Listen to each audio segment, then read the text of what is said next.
These ghost towns have been left completely untouched for their own reasons. From creepy stories, haunted places, and scary stories, these are the top 5. Coming in at number 5, we have Ross Island. Located on an island in India closer to Southeast Asia than India, the island is known for beautiful beaches, unique marine life, coral reefs, and largely undisturbed forests. But beyond the island's beautiful views and stunning wildlife lies a dark past. Ross Island is one of the 572 islands that make up the Andaman and Nicobar Islands. Now, the island is a ghost town where the remnants of a 19th century British settlement lie in ruins. In 1857, reacting to an unanticipated Indian revolt, the British Empire chose remote islands as the site of a penal colony, and Ross Island was one of them. The British first arrived in 1858 with 200 Indian convicts. The deadly task of clearing the thick jungle fell upon the inmates, while the officers stayed on the ships. Moreover, the development and town built at Ross Island began in 1858, and the prisoners were forced to build its buildings. The island was transformed to resemble a British town, with houses, offices, clubhouses, bakeries, stores, churches, and everything else that the British would not miss when they were away from home. The British ruled Ross Island for more than 80 years, up until nature was against the development. In 1941, a gigantic earthquake affected the island and left the town on the island completely ruined. The British thought rebuilding the town would not be worth it, and overnight left the island in complete ruins. Abandoned in the 1940s, the island is now being reclaimed by nature. Homes, a massive church, ballrooms, and even a graveyard all are in varying stages of decomposition, being taken over by an unyielding forest. In at number 4, we have Terlingua, Texas. Near the Mexican border, you'll find the town of Terlingua, Texas. In the 1800s, it was discovered that the area in which Terlingua was built was plentiful in cinnabar, a red mercury sulfide, from which mercury can be extracted. This caused an influx of miners to the area, but it wasn't until Jack Dawson's discovery and production of the area's first mercury in 1888 that it drew a population of 2,000, and by 1900 there were 4 mining companies in the area. When the Chiso's mining company opened in the mid-1800s, workers and their families quickly relocated to the Terlingua, Texas. The Chiso's mining company was founded and began operations in 1903 near Terlingua, Texas. The company specialized in the extraction of quicksilver and mercury. In 1799, Charles Harvard discovered that compounding the element produced fulminate mercury crystals, establishing its marketability. These crystals are useful in the production of gunpowder cartridges and shells. Mercury production had peaked during the First World War, but began to fall, thus Chiso's mining company had filed for bankruptcy and the miners began to trickle out. When the mine went bankrupt in 1942, Perry sold it and moved away. The population was around 3,000 at its peak, though it said that everyone up and left the municipality in the 1940s once the mercury was picked through. Thus, the once busy city became the ghost town we know today. It is now home to 110 people.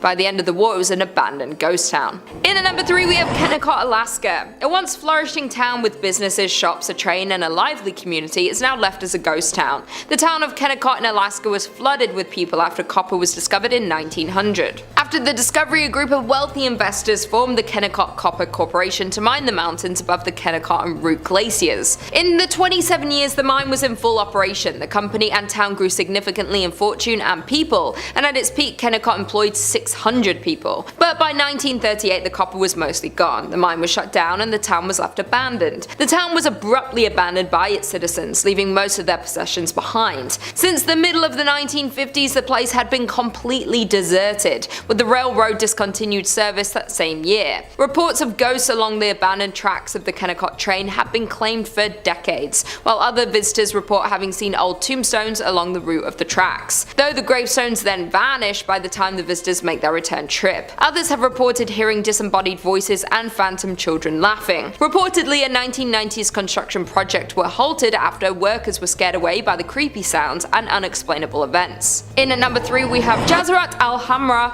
which which is best known as the ghost town of the United Arab Emirates, is said to be the country's most haunted place, remaining a number of spooky events experienced by the locals and curious visitors. Jazirat Al-Hamra is an abandoned village located to the south of the city of Ras Al Khaimah, one of the 7 emirates that form the UAE. The coastal territory is the region's best example of a pre-oil village, displaying 3 distinct types of early and mid-20th century Gulf architecture. The town of Ras Al Khaimah is the crumbling remains of a once thriving fishing village. The name translates to Red Island for the red and bronze colour of the sand on which the town was built. The former tidal island was predominantly home to the Zab tribe, who by 1831 developed the area into a renowned pearling trade centre, was home to over 4,000 inhabitants and dozens of fishing and trading ships, and with its good fortune came expansion that continued well into the start of the 20th century. But by 1968, Jazirat Al-Hamra became nothing more than an abandoned town, due to a clash between the tribe and Sheikh Saka bin Mohammed of Ras Al Khaimah due to some unclear reasons. Thus most of them migrated to Abu Dhabi. The village consisted of 334 buildings including 18 shops and 11 mosques, and is nearly unchanged since its people left in 1968. Jazirat Al-Hamra, now filled-in patch of land in the south of Ras Al Khaimah, remained abandoned and untouched. However, rumour has it that this extraordinary quiet and silent village is extremely haunted by the jinns. People even gossip that they can hear the strange noise and disembodied voices near the beach of this ghost village. Many visitors also assert that they felt uneasy, like danger was lurking, waiting for them when they pressed on further into the haunted village. Some of them even claim to have reported seeing unexplainable handprints on the ruined pillars and walls, and experienced many more paranormal things within this haunted ghost town. In at number 2 we have Pyramiden, Norway. Some say that the Soviet town of Pyramiden, Norway was abandoned overnight, and for a good reason. Located in Svalbard, an archipelago situated between Norway and the North Pole, Pyramiden can be reached by boat from about mid-May until the beginning of October, when waters bordering the town are free from sea ice. Established in the 17th century, the town was used as a base for whaling and walrus trapping. Though at the start of the 20th century the culture shifted to coal mining. At first Pyramiden was a sleepy place with hardly any residents at all, but after World War II the Soviets allocated more money to the town. They constructed dozens of new buildings, including a hospital, a recreation centre called the Cultural Palace, and a large cafeteria. In the 1980s the town's population reached its peak of more than 1,000 people, but not long due to the wake of the Soviet Union's dissolution the town would be left completely abandoned. As when the Soviet Union fell apart, mining stopped in Pyramiden and the miners had to leave. On March 31st, 1998, the last coal was extracted from the mine, and the approximately 300 workers who still lived there began shipping out. The residents never returned, and today the town still stands much as it was when the last men departed. And finally, in at number 1 we have Batsto Village, New Jersey. There are around 28 known ghost towns in New Jersey, but this one has to be the most terrifying. Founded in 1766, the Batsto Village was built primarily to accommodate once prosperous ironworks. At the time, the site possessed 3 valuable resources: water for mills, abundant wood for charcoal, and naturally occurring bog iron. During the Revolutionary War, Batsto supplied the Continental Army with iron, while its remoteness protected it from British attack. In 1784, Batsto was bought by William Richard, whose family owned and operated the ironworks for 92 years. Following the discovery of coal and ore in Pennsylvania, in the 1840s the iron industry began to dwindle in the Batsto village. Nervous they were going to run out of business, the Richards family exploited another abundant local resource, sand, to make glass. But in 1874 a house fire spread and destroyed the glass making facilities, remaining furnaces, and 17 houses that were in the town. Due to the destruction of the glass facilities, the town of Batsto and the Richards family fell into bankruptcy. The Richards and many of the villagers moved away after the accident, leaving the site silent. In 1876 the property, along with huge tracts of land around it, was purchased by industrialist and businessman Joseph Wharton, with the plan of reinventing the declining town into an agricultural, foresting, and cranberry farm. But after his death in 1909, the land was held by a trust until purchased by the state in 1954 to form the Wharton State Forest. The state's plan for the town was to restore its 50-room mansion, as well as to rebuild the dam that was located on the lake, though the efforts to reinvent Batsto weren't enough to save it from its inevitable end. As when the state of New Jersey bought the village with a plan of improving it, the residents didn't see a future in the town, so they all left left it, with roots that can be traced back to 1766 and the last remaining resident leaving in 1989. There are more than 40 structures still standing in the historic town, including a charcoal kiln, carriage houses, stables, ice and milk houses, a blacksmith, general store, gristmill, and a wheelwright shop, though they are all left untouched since the last residents left in 1989. Coming in at number 5 we have Grafton, Utah. Located just a few miles away from Zion National Park in Utah,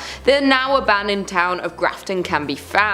The town was originally established in 1859 when 5 Mormon families nearby were led to establish a town they called Wheeler to plant cotton, which would have been a profitable commodity during the Civil War. After only 2 years, the town was struck by a massive flood starting on January 8th of 1862 that washed away the entire town. However, the pioneers did not give up that easily and moved about a mile upstream and founded a new town named Grafton. They grew cotton, alfalfa and wheat, but life was harsh and many residents lost their life due to the diseases and various accidents. The mortality rate was also extremely high, which accounts for about 77 total graves in the nearby cemetery. The town flourished for a while despite recurring floods, with a church and adobe schoolhouse being built in 1886, but when the Hurricane Canal was built in 1906, many families started to move to Rockville and Hurricane, and by 1920 only 3 families remained in the town, and in 1944 the town's last residents,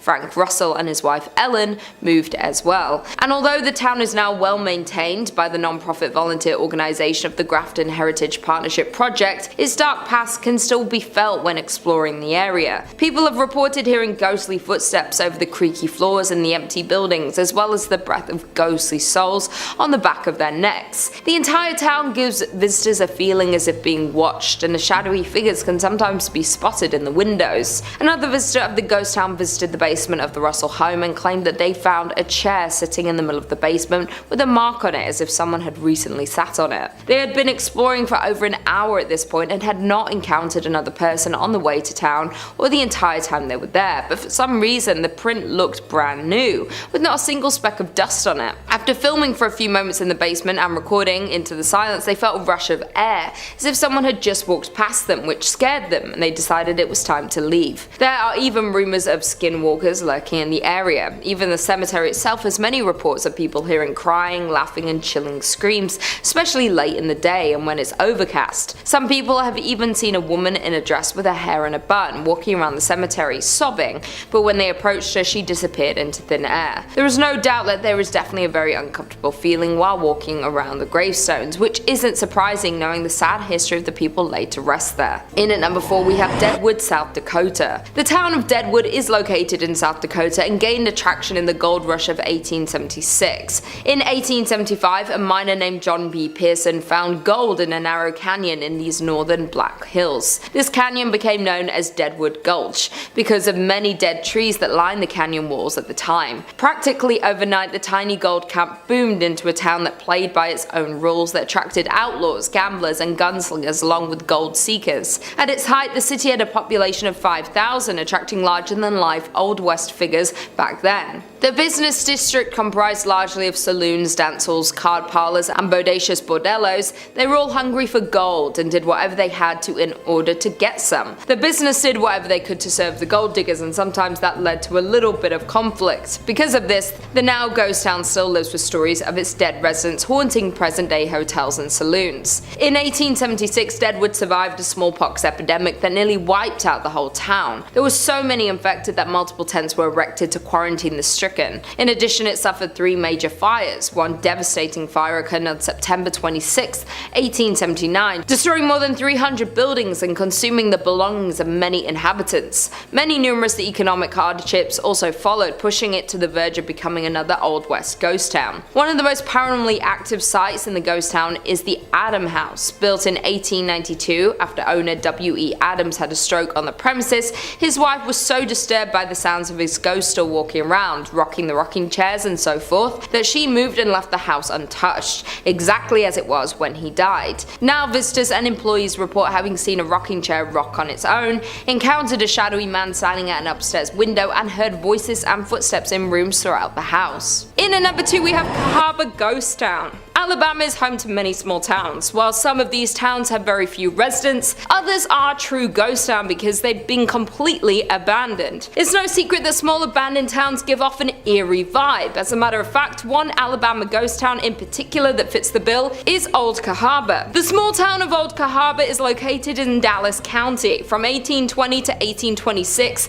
this small town served as Alabama's first state capital. Before the Civil War, Cahawba was a busy trade city located at the junction of the Alabama and Cahawba rivers. Over the years, floods and decay have affected this historical town. Thus, by 1900, the town was completely abandoned. Today, Old Cahawba is Alabama's most famous ghost town. Many buildings still stand, like the church, schoolhouse, and some houses. However, they have been left untouched for decades. You can still walk the streets of Cahawba and see the ruins and abandoned buildings, but make sure to keep your eyes peeled for the ghostly orbs that have been reported to appear in the garden maze at the home of C.C. Peggs. Additionally, many locals share similar ghost stories from the ghost town. While it's known that Cahawba is filled with paranormal activity, one groundskeeper that works at the New Cahawba Cemetery has reported hearing voices as they worked. While tourist groups claim to have recordings of unusual sounds, and others say they've captured unexplained lights or shadows in photographs. Another site that's reportedly haunted is the Barker House. This mansion was built in 1860 by Stephen Barker and contained slave quarters behind the house. After people started leaving the town in 1870s, the house was bought by Samuel McGurdy Kirkpatrick. It burned in 1935 and was rebuilt, but today it's in pretty bad condition. The only people usually left inside are paranormal investigators. Reports from said investigators include seeing a ball rolling across the floor on its own,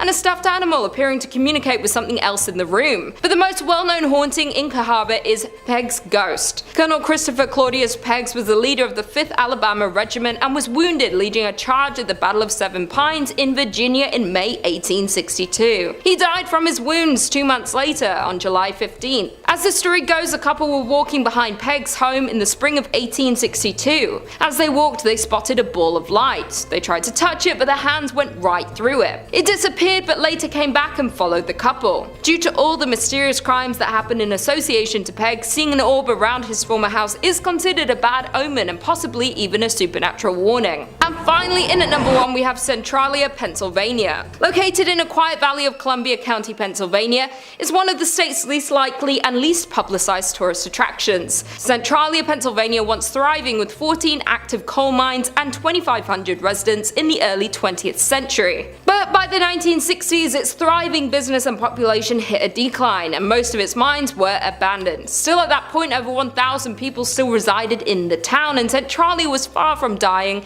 until a coal mine fire began below. In 1962, a fire started in a landfill and spread to the never-ending coal tunnels that miners dug thousands of feet below the surface. And despite repeated attempts to extinguish the flames, the fire still burns to this day. 20 years after the fire started, however, Centralia, Pennsylvania began to feel the effects of its underground fire, as residents started passing out in their homes from carbon monoxide poisoning. The trees began to die and the ground turned to ash. Roads and sidewalks began to buckle. But some residents didn't want to leave despite the health risks. And for the next 10 years, legal battles and personal arguments between neighbors became the norm. The local newspaper even published a weekly list of who was leaving. Finally, Pennsylvania invoked eminent domain in 1993, by which point only 63 residents remained. Officially, they became squatters in houses they had owned for decades. In 2013, the remaining residents, which were fewer than 10, won a settlement against the state. Each was awarded $349,500 and ownership of their properties until they die, at which point Pennsylvania will seize the land and finally demolish what structures remain. In at number 5, we have St. Elmo, Colorado. St. Elmo, Colorado was a former gold mining camp in Chaffee Country. Today, it is one of the best preserved ghost towns in Colorado, as the entire district was placed on the National Register of Historic Places in 1979. The area was originally settled in 1878 and was made official in 1880, when gold and silver began to bring many people to the area. At one point, the population reached more than 2,000 people. In 1881, the Denver, South Park, and Pacific Railroad came through the area, and a station was built in St. St. Elmo. From here, the tracks continue to Romley, Hancock, and through the historic Alpine Tunnel. St. Elmo was considered the main source of supplies arriving by train for the area settlers, and eventually several merchandise stores, 5 hotels, a telegraph office, a town hall, 5 restaurants, 2 sawmills, a schoolhouse, a weekly newspaper called The Mountaineer, and numerous saloons and dance halls filled the town. The miners worked at several mines throughout the area that were rich in silver, gold, copper, and iron. In 1890, a fire destroyed the business section and the town was never entirely rebuilt. This was about the same time that St. Elmo's peaked in population with about 2,000 residents. Afterward, many of the mines were depleted and many miners moved out of the area. More mines continued to fail in the ensuing years and the closure of the Alpine Tunnel in 1910. The state of the structures paired with depleting mines led many in the community in search of new, more prosperous mining towns to call home. The railroad continued to run until 1922, and it has been said that the rest of St. Elmo's population rode the last train out of town, never to return.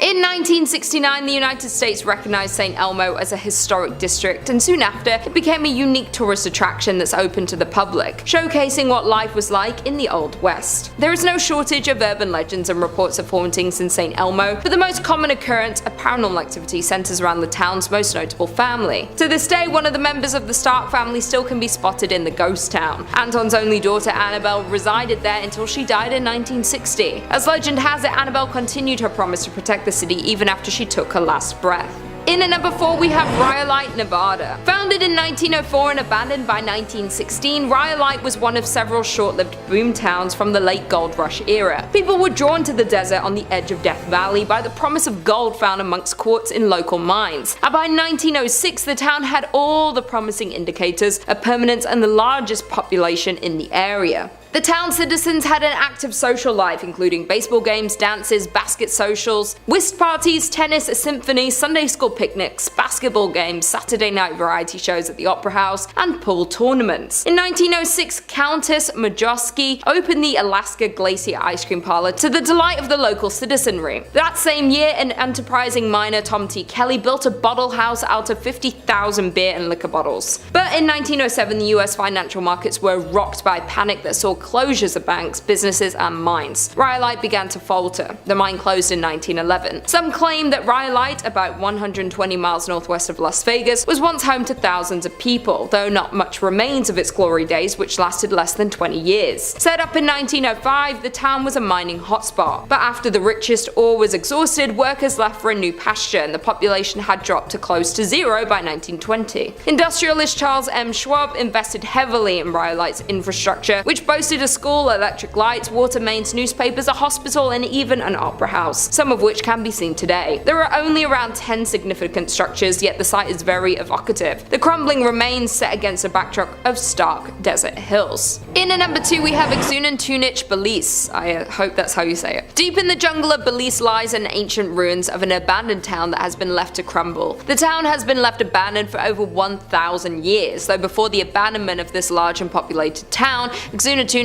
was a thriving metropolis. The first construction at the site dates back to sometime in 200 AD, with the growth of the town continuing until its final days of functioning as a city. The town grew to consist of many temples and palaces, including its largest and most recognizable, known as El Castillo. Xunantunich has lied abandoned since around 1000 AD. It is thought that due to consistent devastating events such as an earthquake and other natural disasters, caused a sudden evacuation of the large Mayan city around 700 AD. The disaster caused extensive damage to the main pyramid of Xunantunich. Although the city was reoccupied sometime after, it only remained active for another 300 years before it was left completely unoccupied. After abandonment, the site remained empty, eventually being encapsulated by the surrounding jungle and nature, until it was rediscovered by explorers in the early 1890s. The name Xunantunich comes from the ghost stories that have haunted the ghost town for years. The ghost story of Xunantunich is rumored to start in 1893, after the first sighting of the ghost happened. The first ghost sighting goes as one morning a man who was part of a research team working on the site saw what he described as a Mayan maiden ascending the staircase of the Xunantunich's main pyramid. This vision caught him by surprise, so he continued to watch as the woman walked further up the stairs. Suddenly she stopped and turned to look at the man, where he was able to get a glimpse of her glowing red eyes that pierced his soul. She then turned to continue her climb to the top of the pyramid, where she would disappear amongst its stone columns. The shocked man quickly assembled a team to search for this woman, yet no trace of her was ever ever found.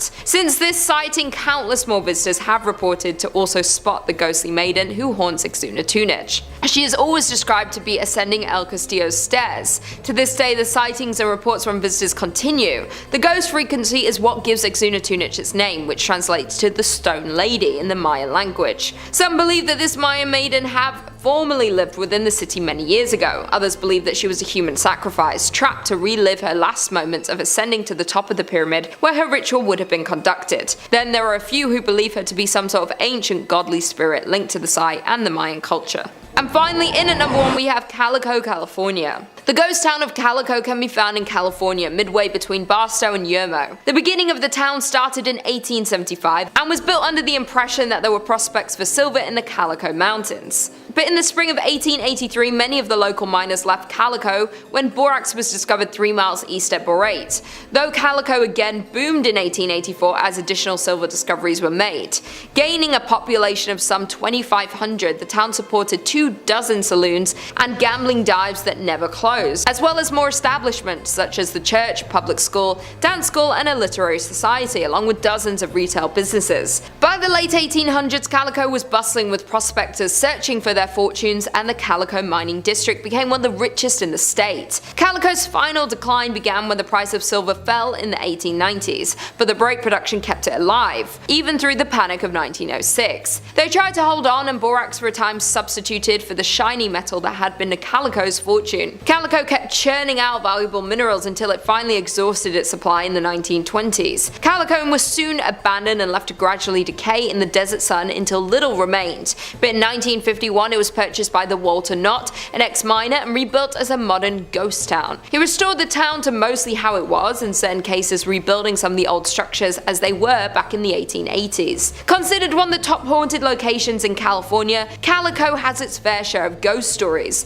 when one of the most active and known ghosts of the abandoned town is Lucy Lane. Lucy is often seen in a black lace dress walking back and forth between her home and store. Others have allegedly seen phantom school teachers and other residents who have been known to grab visitors' legs or pinch their ankles. Some visitors have also reported seeing a floating red light inside the buildings, while other visitors have reported extreme cold spots throughout the mine and an eerie feeling in various places of the town. Coming in at number 5 we have Goldfield, Arizona. Being deemed as one of Arizona's most haunted places, we have the town of Goldfield.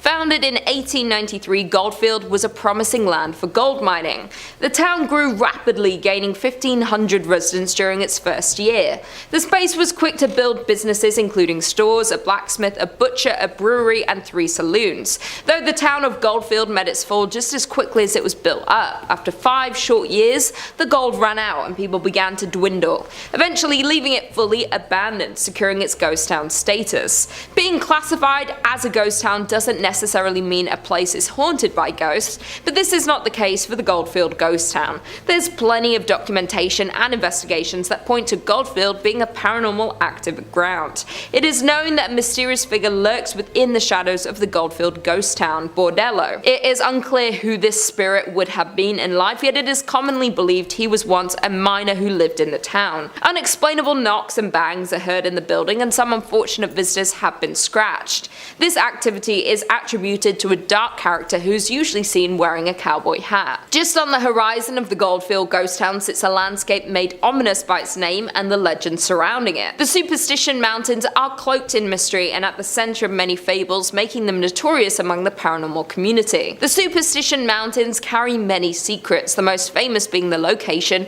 of a supposed deposit of gold and riches in the Lost Dutchman's gold mine. A curse has kept this treasure safe since the days of Goldfield's mining boom.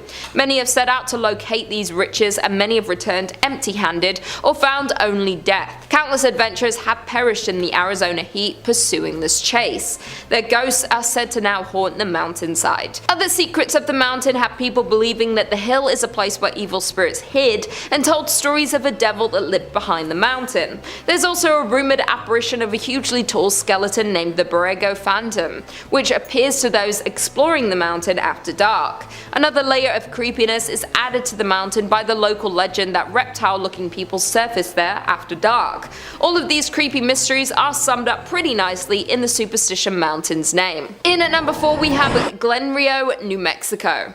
Found on the state border of Texas and New Mexico lies the town of Glenrio. Founded in 1901, it was a town where wheat and cattle farmers settled and grew a community. Being divided between two states made for some unusual customs in Glenrio.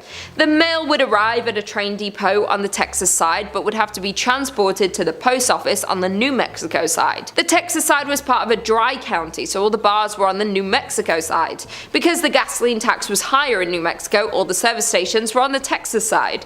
By 1920, Glenrio had a hotel, a hardware store and a land office, as well as several grocery stores, service stations and cafes. Though Glenrio's permanent population never rose above 30 people, the town survived with its tourist-based businesses catering to the many travelers along Route 66. By 1985, only 2 residents remained in the small town, and the Texas post office was the only business open. It too has long since closed. Other buildings have overgrown sites, missing windows, or debris surrounding them.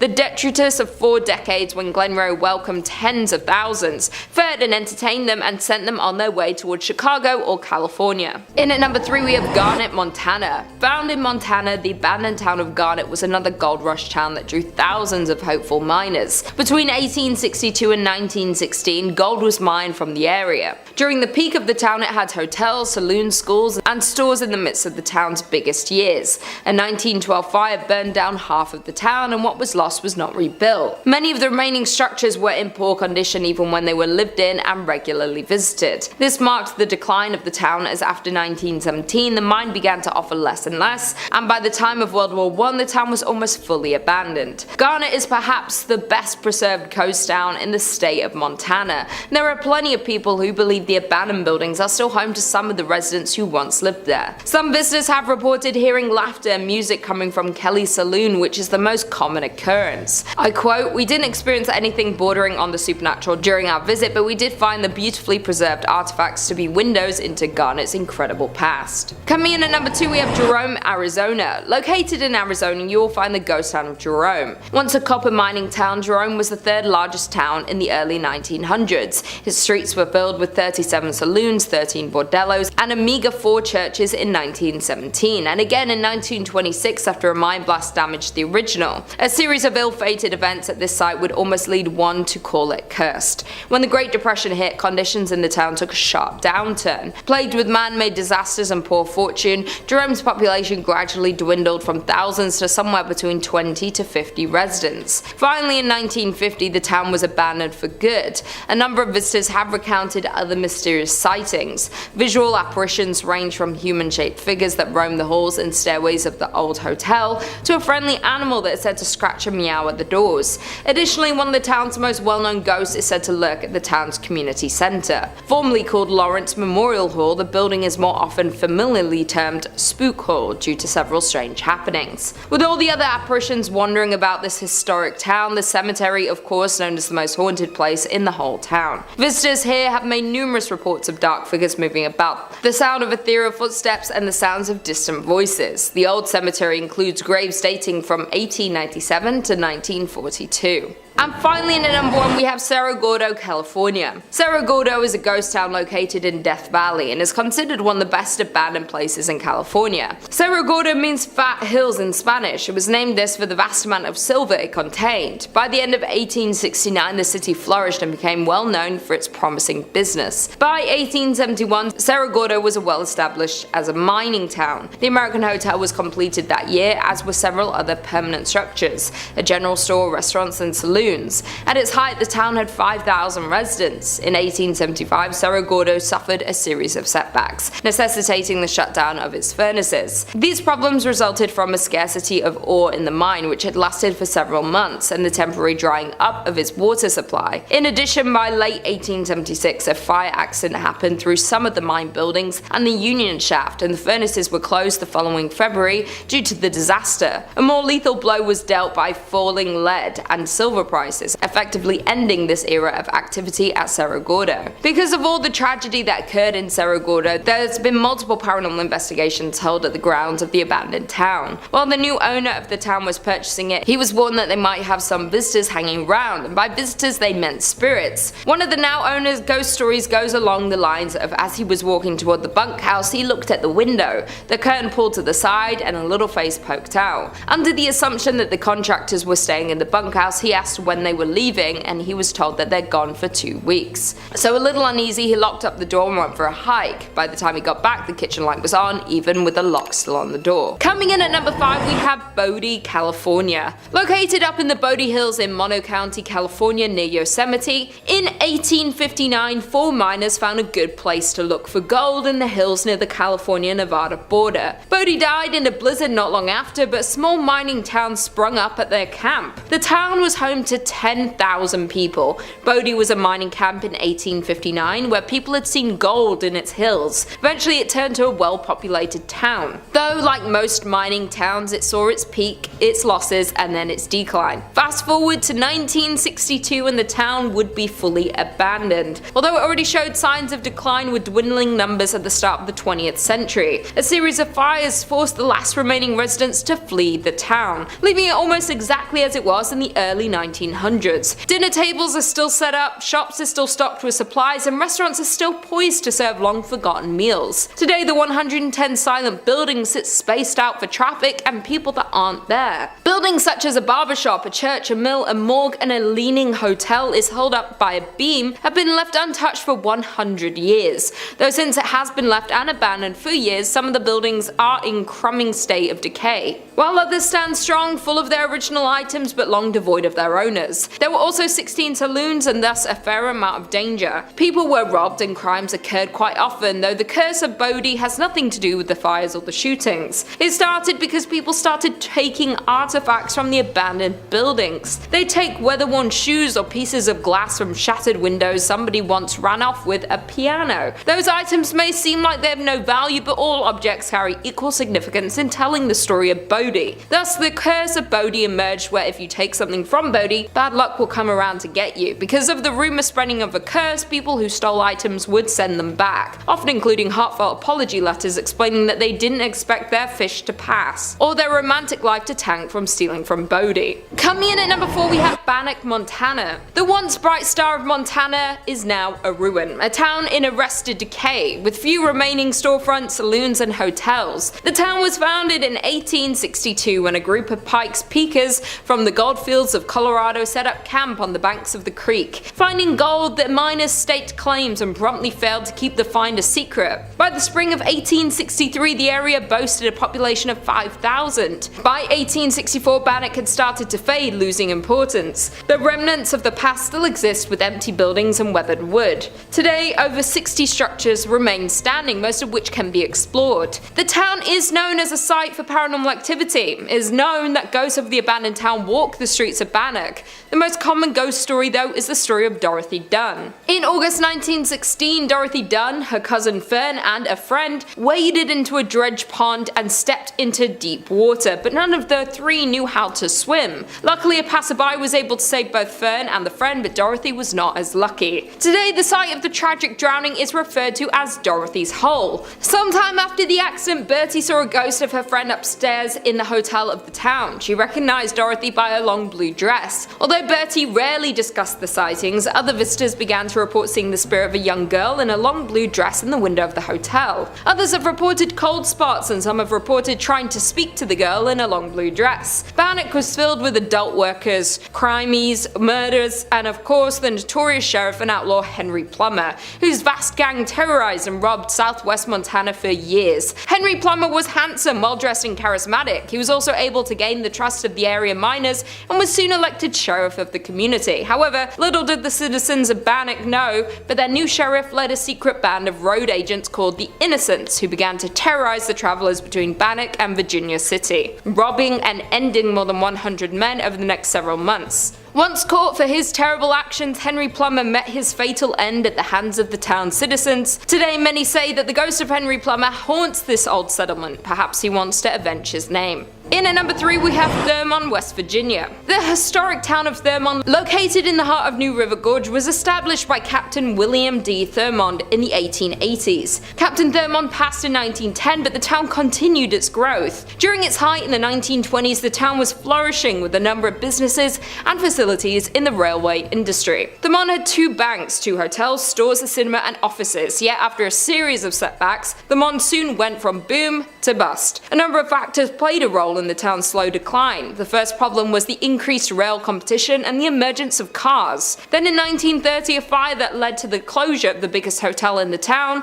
the Dunglen Hotel, only furthered the decline. The final fate of the town was the Great Depression, and by 1950 Thurmond was a ghost town. Thurmond saw a small revival during World War II when coal was in high demand, but it was not enough. Afterward, the coal fields began to play out. Today Thurmond stands at just 5-person population, which is why it is nearly vacant ghost town, as the remaining residents either move on or pass away. The house and the land it sits on became the property of the National Park Service. Walking around Thurmond today is a sad reminder of the countless other boom towns which once thrived with human activity, but today are silent and forgotten. Many buildings have long since disappeared, either torn down or, as in the case of the well-loved hotel, burnt to the ground in suspicious circumstances. Many of the family homes lie in increasingly decaying condition, while some have disappeared altogether, leaving only behind a white picket fence and wildflowers which still blossom untended each year. The eerie atmosphere of Thurmond led many visitors to believe that this almost abandoned town is haunted.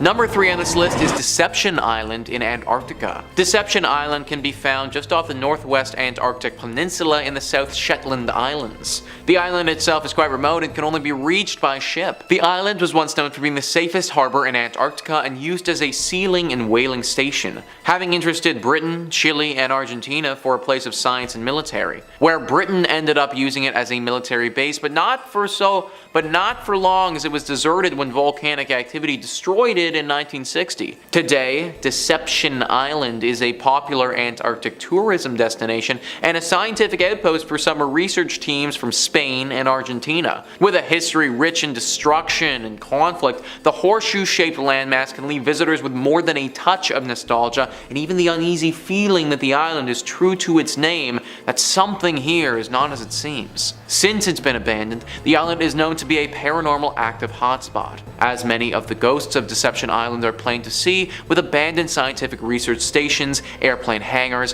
whaling operations, and military bases being scattered around the island. Many who have visited Deception Island have said they felt uncomfortable, as though they're not alone in more ways than one, with many visitors having heard strange voices seemingly coming out of nowhere. Others claim to have seen shadowy figures. Strange orbs of light are commonly seen there as well, only adding to the mystery and intrigue of such a place. With no immediate way to escape the island, making the risks of visiting the island and interacting with paranormal activity a little scarier. Number 4 on this list is Craco, Italy. Even though the residents of Craco, Italy are long gone, the town on the hill remains abandoned. Located atop a 1,300-foot cliff overlooking the river valley below, the town was founded in the 8th century. Craco is only 40 kilometers inland from the Gulf of Taranto and a part of Italy's Basilicata region. The first written evidence of the town's existence shows that it was under the possession of a bishop named Arnaldo in 1060 AD. The town's oldest building, the tall Tor Normana, predates the bishop's documented ownership by 20 years. The city emptied due to various natural disasters. In 1963, the people of Craco, Italy saw its first substantial landslide, though life went on and the town kept on expanding. Then another tragedy hit. In 1656, the Black Death began to spread, where hundreds died and the population dipped. Though the town lived on, in 1972 a flood made conditions even more precarious. Despite living conditions being harsh and dangerous, as well as numerous bandit raids, there were still many residents who refused to leave their beautiful city. Though in 1980 an earthquake caused the town to be abandoned in its entirety. Now Craco is effectively a ghost town, reduced to nothing but ancient ruins for half a century. It's an eerie look at a once thriving village that's now known as a ghost town. The oldest part of Craco, built on solid bedrock, still remains standing. As beautiful as Craco is, the land and location have proven not suitable for habitation. From its rich tragic history and frozen in time as a medieval town,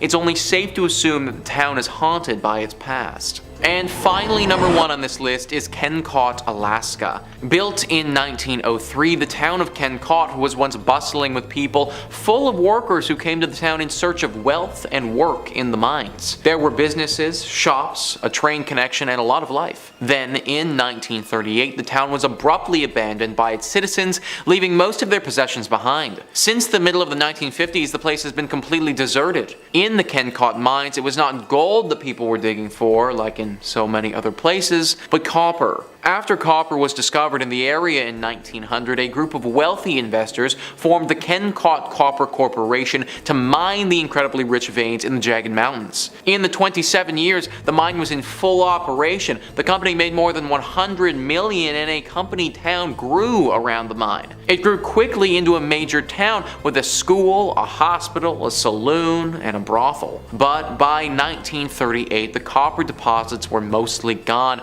the mine was shut down, and the town was abandoned. The railroad discontinued service that same year. Over the years, visitors exploring the ghost town and Kennecott historical landmarks have claimed they've seen tombstones just off the old dirt path and in places where the old copper railroad used to be. Widespread and well-known stories of hauntings along the old railway track have been reported from the region. Back in the late 1990s, the state of Alaska was said to have begun developing a government housing tract out along the trail that once marked the old copper railroads. But during construction, workers so regularly recounted phantom visions and disembodied voices of both children and adults along the old copper railroad that keeping work up became impossible. Eventually, things got even worse, with construction workers having seen the tombstones and heard the wails of the past miners. In addition, the workers started losing their tools right out of their tool belts and boxes. It was enough to frighten off even the boldest and bravest public workers that the whole project had to be cancelled. In at number 5, we have Batsto Village in New Jersey. Located in New Jersey, Batsto Village is a historic community centered around the Batsto Iron Works. The site was ideal for iron work because there was water for mills, abundant wood for charcoal, and naturally occurring bog iron. The well-preserved and lovingly restored village dates back to 1766. As the operation of ironwork grew, so did the village. There were mills, cottages, and over 3 dozen structures and buildings still remain, many from the early 1800s. But by mid-1800s, iron production declined due to the discovery of coal ore. As the need for iron declined, then glassmaking was pursued by the town, but at that point the population already started to dwindle. When Joseph Wharton purchased the property, he primarily focused on forestry and agricultural endeavors. After Joseph Wharton passed in 1909, the property was managed by a trust. The state of New Jersey began buying the land in the 1950s. The last resident to leave the town left in 1936, but not before strange disappearances occurred. According to local legend and a bunch of conspiracy theorists, Ong's Hat offers a portal to a different dimension. In the 1970s, a few professors from Princeton fled there after being mocked by their quantum physics theories. This is when they claim to have discovered interdimensional travel. According to other local legends, the devil is the 13th born son of the Leeds, the first inhabitants of New Jersey. Mother Leeds gave birth to a healthy baby, who within minutes transformed into this beast. This old ghost town is said to be a hotspot for the Jersey Devil activity, and in the last 50 years there have been numerous reports and encounters with the beast in this area. Some of these encounters include strange tracks along with hearing screams just outside of the village. One sighting of the Jersey Devil comes from a group that saw the creatures crossing the street in front of them. When visiting the village, some say you can feel his presence as if he's walking right behind you. In at number 4, we have Bodie, California. Located up in the Bodie Hills in Mono County, California, near Yosemite, in 1859, 4 miners found a good place to look for gold in the hills near the California-Nevada border. Bodie died in a blizzard not long after, but a small mining town sprung up at their camp. The town was home to 10,000 people. Bodie was a mining camp in 1859 where people had seen gold in its hills. Eventually it turned into a well-populated town, though like most mining towns it saw its peaks, its losses, and then its decline. Fast forward to 1962 and the town would be fully abandoned. Although it already showed signs of decline with dwindling numbers at the start of the 20th century, a series of fires forced the last remaining residents to flee the town, leaving it almost exactly as it was in the early 1900s. With the dinner tables still set, shops are still stocked with supplies, and restaurants are still poised to serve long-forgotten meals. Today the 110 silent buildings sit spaced out for traffic and people that aren't there. Buildings such as a barbershop, a church, a mill, a morgue, and a leaning hotel are held up by a beam and have been left untouched for 100 years. Though it has been left abandoned for years, some of the buildings are in a crumbling state of decay, while others stand strong, full of their original items but long devoid of their owners. There were also 60 saloons and thus a fair amount of danger. People were robbed and crimes occurred quite often, though the curse of Bodie has nothing to do with the fires or the shootings. It started because people started taking artifacts from abandoned buildings. They take weather-worn shoes or pieces of glass from shattered windows. Somebody once ran off with a piano. Those items may seem like they have no value, but all objects carry equal significance in telling the story of Bodie. Thus the curse of Bodie emerged: if you take something from Bodie, bad luck will come around to get you. Because of the rumor spreading of a curse, people who stole items would send them back, often including heartfelt apology letters, explaining that they didn't expect their fish to pass or their romantic life to fail from stealing from Bodie. In at number 3 we have Nevada City in Montana.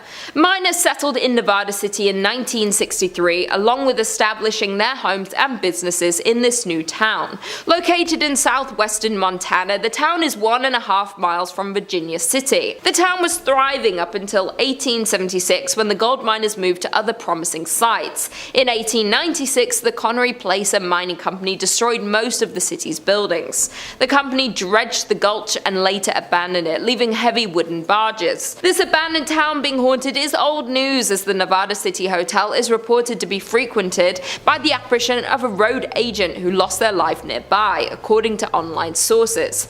Visitors have also reported hearing footsteps in the hallways and seeing shadowy figures standing behind their reflections in mirrors. Additionally, the spirit of an older cowboy figure who never speaks but lurks in the hotel rooms and even sits at the bar in the Virginia City. Back when the hotel operated, guests also complained of a weeping woman, always in the same room, only to be told there was no guest in the room in question. In at number 2 we have Custer, Idaho.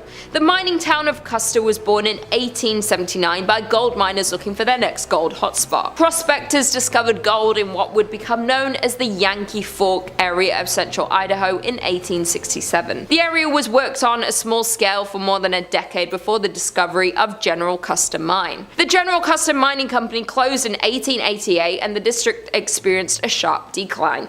In 1899, the town of Custer has 5 saloons, 3 stores, a hotel and 3 boarding houses, but the town never established even one church. By 1910, most of the mines in the area were closed and the Yankee Forks boom years came to an end. The combined population of Custer and the nearby Bonanza was just 66 people. The Silver Messenger reports just 2 families remaining in Custer in 1911 and then being fully abandoned the year following. Today it has been purchased by the US Forestry Service and, in conjunction with the Friends of Custer Society, is slowly being made into a historic site. Some original buildings have already been renovated, some are in process, and many others are slated to be restored. Several buildings lost in a 1960s grass fire are due to be replaced with replicas. The Forgotten Town is a landmark for many people such as tourists and especially paranormal investigators. In the old schoolhouse is a museum containing items left behind and showcases the town's unique history. Although interesting, you can't help but get an eerie feeling thinking about the people who once owned these items, as walking into one of these structures is like walking back in time. To think this town was once active with human energy and miners working every single day. And finally, in at number 1 we have South Pass City, Wyoming.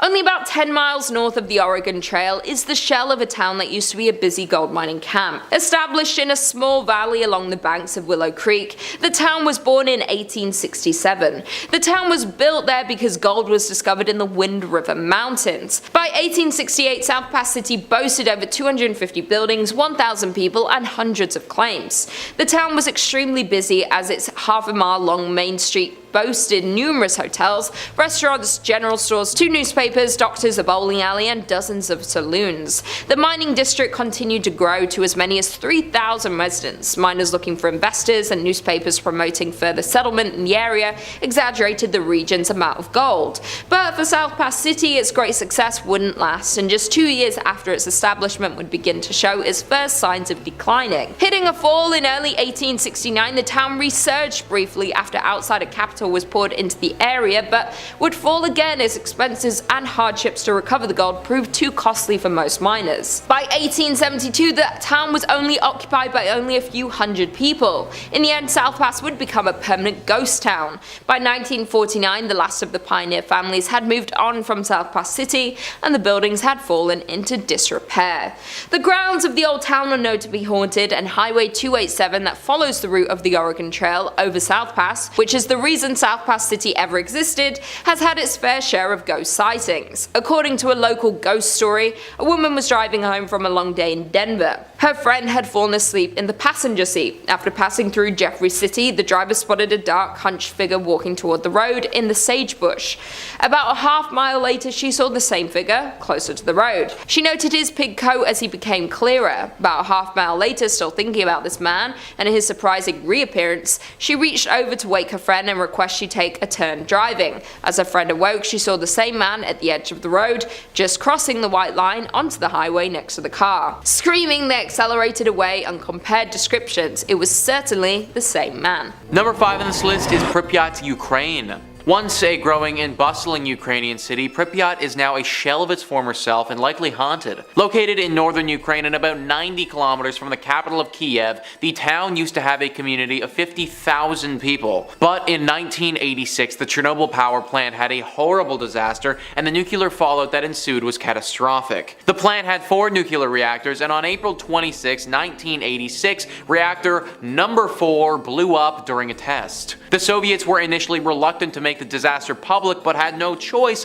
when nuclear reactors 1,000 miles away in eastern Sweden began recording radiation levels 10 times higher than normal. Fire from the explosion had sent plumes of highly radioactive fallout across the USSR and Europe. Being just 2 kilometers away from the Chernobyl nuclear power plant, Pripyat and its residents was dangerously close to the nuclear fallout. The human body isn't made to withstand that level of radiation, and all areas near the blast had to be evacuated immediately. The town of Pripyat and all of its tens of thousands of residents was no exception. Decades have passed, and this place has been eaten alive by time with no human intervention. With the horrible radiation fallout as well, who knows what sort of creatures are lurking here now? Its buildings have decayed and been partially reclaimed by the elements, and wild animals that roam through apartments people used to call home, sports complexes, and amusement parks. In the town post office, hundreds of letters from 1986 still sit waiting to be mailed. While radiation levels in Pripyat have dropped enough in recent years to allow former residents to make brief visits, scientists estimate that it could take several centuries before the town is once again safe for habitation. Number 4 on this list is Gukajima, Japan. Being 480 meters in length and 160 meters wide, this small island holds a lot of history and ghost stories. Just 15 kilometers from Nagasaki and in front of the Japanese coastline. In the late 1950s, the island had a population of over 5,200 people. The people that resided in the Gukajima Island were mostly coal miners and their families. Since the island is so small, at its peak in population, it was once the most densely populated place on the planet, 9 times the population density of Tokyo. Now the island is left completely abandoned and is effectively crumbling to pieces. The coal mining facility was previously called Battleship Island because its buildings and seawall make it resemble a warship. As for the island's fate, it was abandoned in the 1970s